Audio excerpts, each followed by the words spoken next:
in my life, never in my life, never use my head again. Hello YouTube. So this is gonna be an interesting video.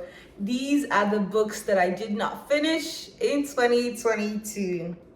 The first one was kind of one that was on my list for a while. Like, if you read African literature, you should know Ben Okri, and I have never read any of his books. So I was like, okay, this is the year we do that. And I got this one. It's called The Famished Road. Thick book. Thick.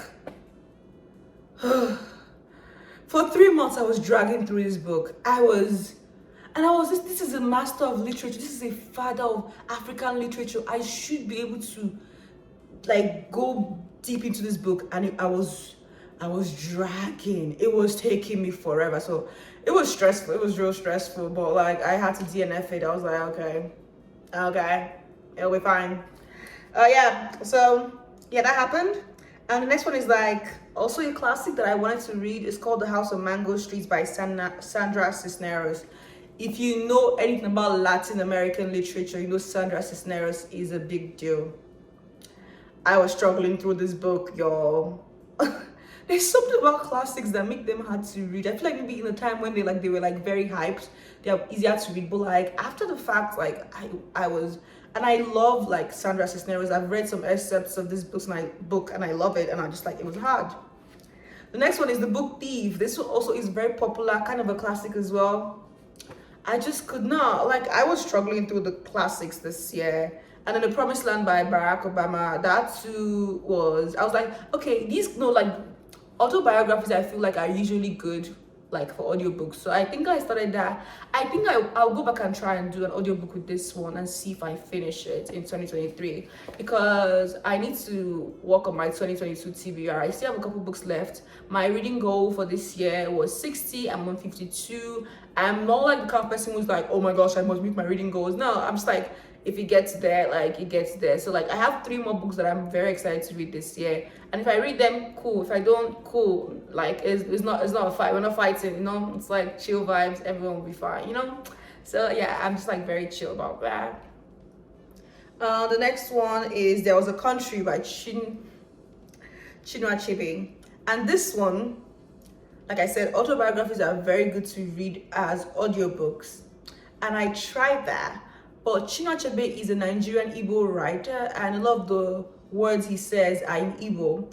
And I speak Igbo, so like when I was reading it, the people pronouncing it were doing a terrible job. I saw this one comment of someone who was like, oh, I am Yoruba, but like even I cringed at his pronunciations because it was really bad. And like everyone who like listened to that book was like, oh my gosh, who the heck is reading this? Like they were like, oh, my Igbo is not even good, but like I know this is really bad. It was terrible. I could not do it. So I just got a physical copy of the book. Hopefully I can get into it and read the physical copy because the audiobook was cringe. It was disgusting. This one is How My One-Armed Sister Sweeps Her House by Sherry Jones. This one is really interesting. It was a really good book, but the parts where was very hard for me to navigate. I find it hard admitting that in public. Like, it was very hard.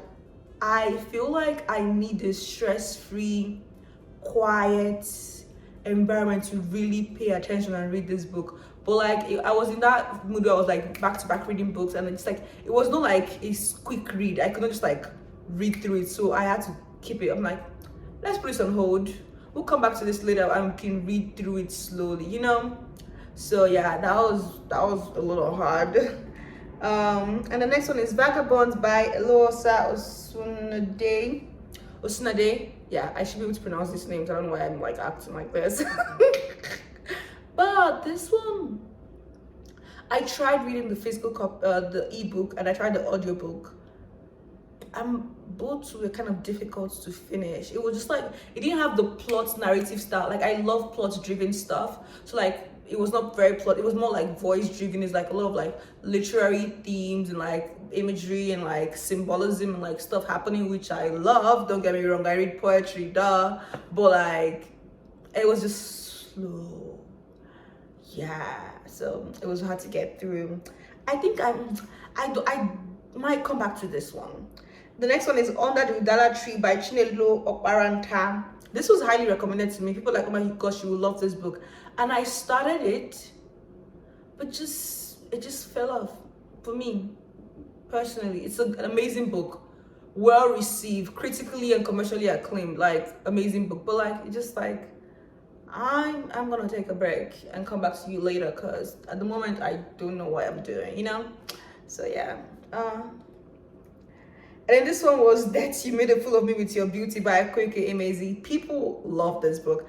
I feel kind of scared saying I DNF'd it, but it was too raunchy for me. It was too messy for me. Like, you were dating the friend, and you're dating the friend's friend, and then you are like kind of in love with your roommate, and then dating the friend's father, and oh no, you're not dating him. You're like, it's like there's like feelings, but it ended up, it was just like they were just like too much going on there, and I was just like not in a good space.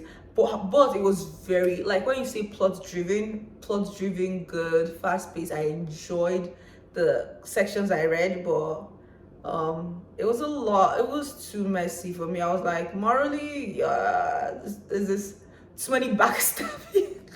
And I understand that she was going through grief and stuff, but yeah, I've heard people say that grief was an excuse for her to do so many stuff and did not feel comfortable with like what she was getting away with. So the main character was kind of interesting. So that's like my main 2 cents with that. But yeah, I feel like I DNF'd a couple books that I did not take note of. Like there's a bunch of books I started reading this year. I was like, nah, I probably did not note them down, but these are the ones I noted down. And which like 7 books. That's few. I felt like in my head I thought I DNF'd like 200 books this year, to be honest. But 7 books, that's like good. That's a good.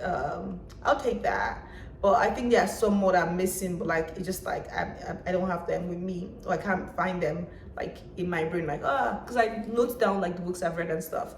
But yeah, these are the ones I remember. But let me know which books you did not finish this year. I'm kind of excited to know what people like not read. Like, I like, do you hope, like most of these I feel like I might go back again, but some I'm like it's gonna take me a while. But I'm trying this thing where a couple books that like were very formative for my upbringing that I think I'm gonna go back and like reread.